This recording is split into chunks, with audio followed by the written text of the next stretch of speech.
Hey, out there, YouTube community, JR's Live Journals, and today is October 28th, 2022, the first day of the expansion for Resident Evil Village.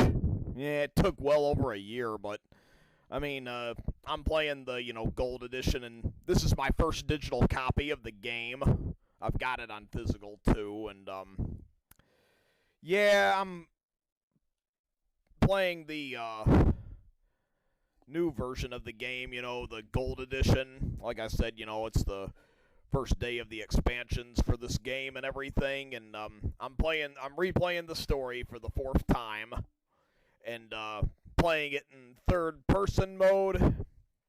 Now, my first thoughts for the third-person mode, I mean, not really as scary as playing it in the first-person mode, but pretty interesting in its own way, and it's kind of, there are maybe a couple of aspects where the game seems to be its own thing, and third person over first. I mean, I think I do still prefer to play this first person mode because it feels like you're actually there, and it's like a lot more scary that way, and it's the real experience.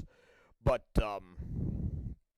nonetheless, though, I mean, I still think it's pretty interesting. And the one good thing about the third-person perspective of the game is that I think there's probably just slightly more detail in the background and in the game. I mean, it seemed like the first-person mode, even as cool as it was and everything, interestingly enough, I don't think it was really as detailed as the third-person mode, at least from my own point of view.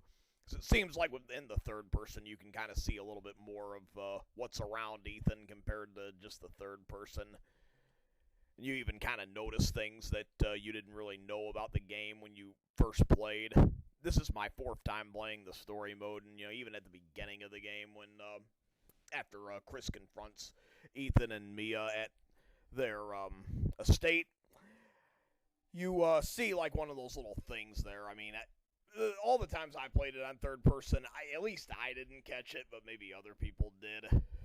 I mean, I will go on ahead and say that I'm not really the smartest man out there, or, maybe not even the most observant. I'm more on the little details over the bigger ones. But, yeah, that was just my opinion. And like I said, I mean, in its own way, I mean, I think it's pretty interesting, and it's also pretty cool because any time in the game you could actually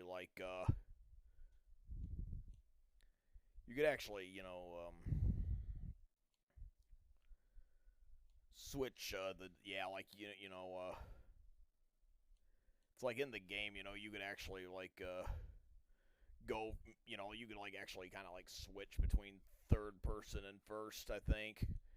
Yeah, I'm pretty sure that's like one of the settings that the game has. That, yeah, like any time in the game you could kind of adjust the quality of it and stuff.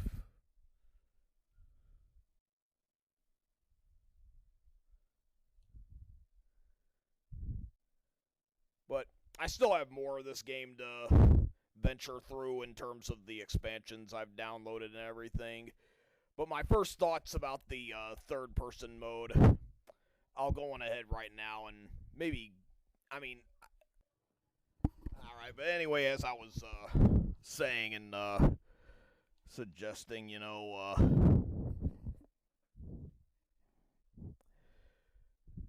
just kind of looking at a few of the things here, checking out what it has to offer. Yeah, because even before I started the game, it even, said that you can, adjust the enemy character.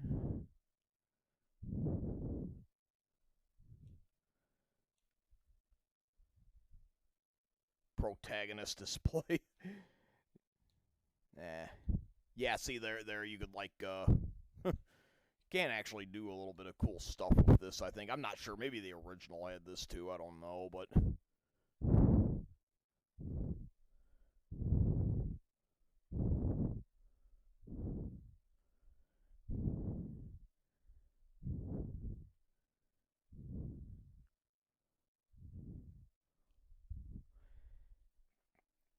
Yeah, but nonetheless, though, I mean,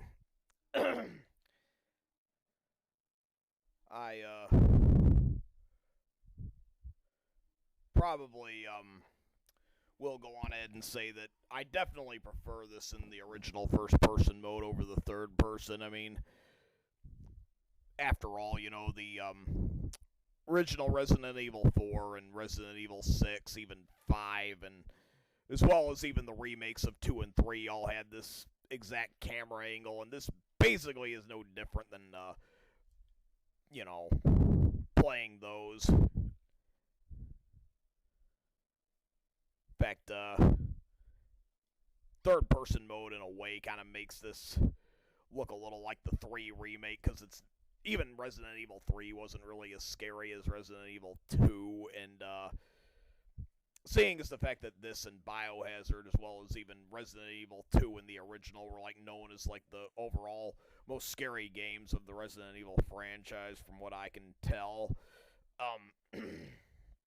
playing this kind of like dampens the experience a bit in a way so far. I mean, even though it does provide more detail. So I'm going to go on ahead. While I would rate the regular first-person mode of this game like probably like a 9.7 out of 10, I would probably maybe just go on ahead and just rate this version, the third-person. I'd probably maybe even give it maybe a 5.6 or 5.7 out of 10 at best. I mean, it's not horrible, but it's definitely not the greatest. Anyway, you get the idea. Well, anyway, that's my vlog and first thoughts of the gold edition of Resident Evil 8 Village. Anyway, I'm out.